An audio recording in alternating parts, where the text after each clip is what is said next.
Hello everyone, it's Tanya with Riley and Company again. Hey, it's Tuesday and you know what that means. It's Tuesdays with Tanya at 2. And today I have got a really fun, super simple card for you to make. And it's this little guy right here. It's kind of gloomy and rainy here, so I thought I would do something sunshiny and happy. This is a basic shaker card. And what that means, if you can see, it's just raised up. This is a piece of acetate. Sometimes you have to jar it loose if it's sitting for a while. And see, it shakes inside.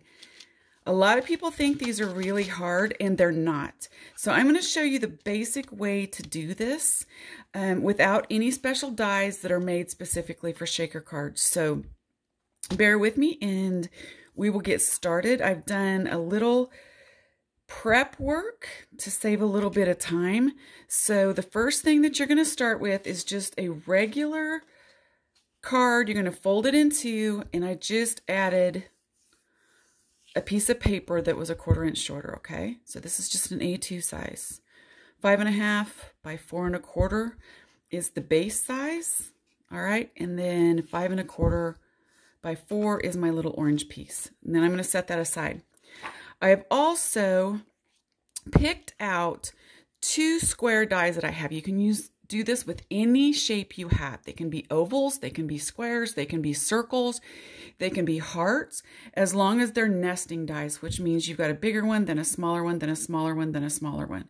So I took the Riley and Company dies, and I took the big square and the next size square, and I laid the smaller square inside and then just taped them together so it'd make a nice even square to cut out.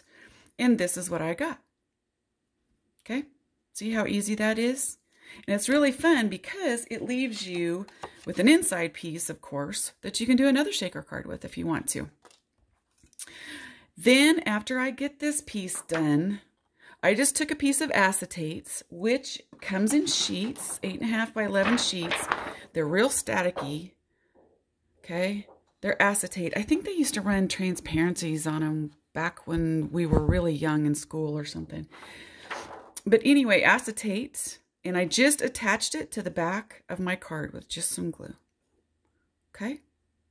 Oh, you can kind of see that now, right? So here's the front. All right, and this is the back. We're going to set that aside as well, okay? One thing I want to show you before we get started is my favorite die set to make shaker cards with. And I'll tell you why. It's not our brand, but it's Burniston dies. And of course, you guys know that Karen is my partner in that company.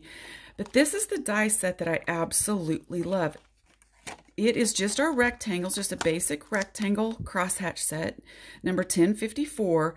What I like about it is it's all stacked dies, and they have a really, really fun pattern in it. The great thing about this die is that it covers the entire card.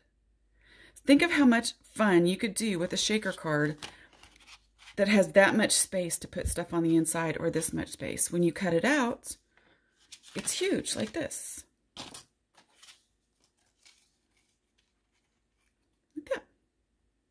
Right? That is a huge space, and it's a little bit wider so that you don't have to cut your foam tape so thin.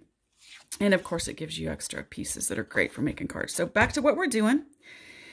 I just took this basic set and cut it out of the same die that I used before. I am just going to put a little bit of grass at the bottom. This grass is my absolute go-to set. I use it all the time. And I'll show you why later when we do the outside of the card. So I'm just going to lay my grass on here. And you always want to do the inside of your card first. Okay. I used, this time, I had a choice. I could use the Rainy Day Riley set, or the Spring Riley set, I'm sorry, dress up set, or Rainy Day Riley. And you guys are going, wood, where did that come from? This is a billion years old. Actually, this is where I very first bought the company, and they were all on wood, but they're not on wood anymore. So I used Rainy Day Riley, and of course, I colored him. This time I used my E33. Okay, I use Copic markers for Riley, E31, E33, and E47 for the ears. If you guys don't have these, we sell these in sets of 3 on our website. But all I'm going to do is just glue him down.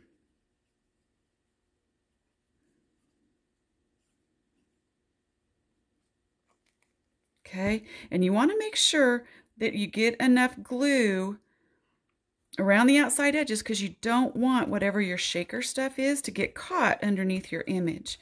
Okay, and I raised him up from the bottom just a tiny bit because my frame is going to cover that, right? Okay, so here we go. We're good with that. So now that we've got everything in here that we want on the inside, we need to build up the box around here that our shaker stuff is going to sit in. All right, so I'm going to use foam tape, but all I have is 1/2 inch foam tape. What I really need is 1/4 inch foam tape. So what I'm going to do is just cut it in half. I just pulled off a piece this long and then just use my scissors and cut it right in half. So you want to be fairly careful when you do this and really align your tape along the outside edges. Okay, do not pull this piece off yet. You do not want to do that. And I'll tell you why in a minute. We're just going to keep turning this. Okay, set this little guy up next to that. Get it right along the edge. Okay, and we're going to snip this off. And then we're going to take another little piece. And oh, it's going to fit just perfectly right there. You can always tell if there's ever going to be any overlap by looking on the back. So this I'm going to snip off. Okay, so now you have your frame, but you can still touch it. Very important. If you take the tape off and you try to put your stuff in it right now, it will go everywhere. And ask me how I know that. Because this is the second time that I've done this card today. And the first time, it went everywhere. So now I know what to do. So what I'm going to use, you can basically use anything for the shaker, with the stuff that shakes. This time I found just some little doodads here. What do they call sequins? So I'm just going to put the sequins in here, not too many. Okay, not too many. I'm going to put them in the center because we'll be able to add more in a little bit. You can also, if you want to save this step till the end, you can do that and it makes it a little bit easier, which I think is what I'm going to do. I'm just going to take these off. I'm just going to dump them out for now. Okay, and we're just going to put the lid on before we put the sequins in. That'd be much easier. So we're going to start with the bottom piece. All we're going to do is tear off one piece and we're going to make sure that there's nothing on the inside. And we're going to align this up with the bottom piece. Okay, just like that. And lay it down. Okay, so it looks pretty aligned, right? So it is. So we're just going to pull the next piece off and stick it down. We're going to pull the piece after this on the other side off. Okay, and stick it down. And what you have, we still have the top piece that isn't stuck down, right? So it creates a little pocket. And in that little pocket, we're going to put back our little sequins. Just going to pour a few in. And pour a little at a time. You can shake them up while they're in there, okay? If you want a little more, add a little more, which I think I'm going to do. Now, I will tell you the very first time that you put sequins, this is not wanting to cooperate. The very first time you put sequins in, sequins like to stick together, you know? So it might be a little thick, and it's okay. You can just shake them up and click them around, okay?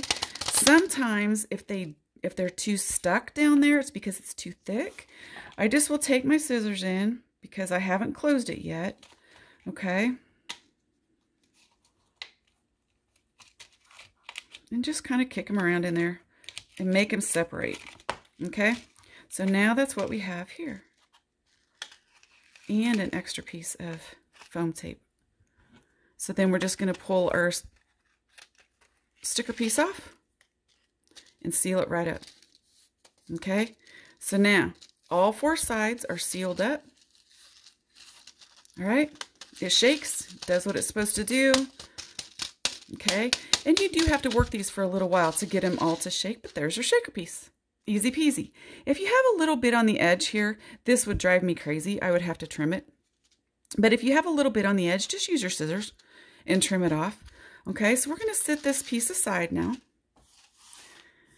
And we're going to go back and we're going to find our card. Make sure it's right side up. All right. And we are going to add some grass. We're going to do the front of the card. We're going to add a little bit of grass. But first, here's a little trick. If you have a piece of paper, if you just ink up the edges on it, it just gives it a little something. You know, just a little depth of color, a little something. I'm going to do that.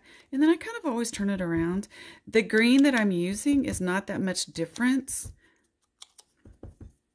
than the green on the grass, but it is different enough to just kind of give it a little dimension. Okay, see that? Now, the die that I used for this grass, it is my absolute go-to set from Burniston. The die set actually has, I can't glue and talk at the same time. Sorry, guys. Okay. The die set that has the grass in it also has clouds and land, and I absolutely love this set. Is my go-to set.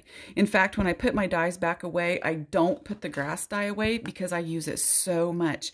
And the reason is, if you notice that the grass I used in the first piece is really short, and the grass I used in this piece is really tall.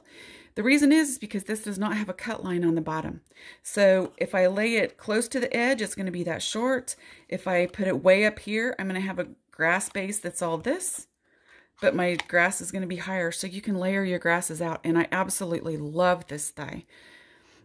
It's called Nature's Edges by KarenBurniston.com, number 1006. So now I have this in place, and what I'm going to do is I'm just going to take my shaker piece, okay, and I'm going to get the stuff out the top and put this on the edge. And what's the great thing about zip dry? It lets you position it perfectly. All right, so there we go. I'm just going to seal it down. And I grabbed the spring dress-up set from Riley & Company. It has little ducks and little puddles and little flowers and stuff. So I just made one of the ducks and a couple of the flowers. And I am just going to glue those on real quick. This flower, I think I will stick behind the grass. Oh, and see how my glue ran out? It's okay, because with zip dry, it rubs right off. And you can't tell. This one I'm going to put in front. And my little duck, I think I'm going to put right here.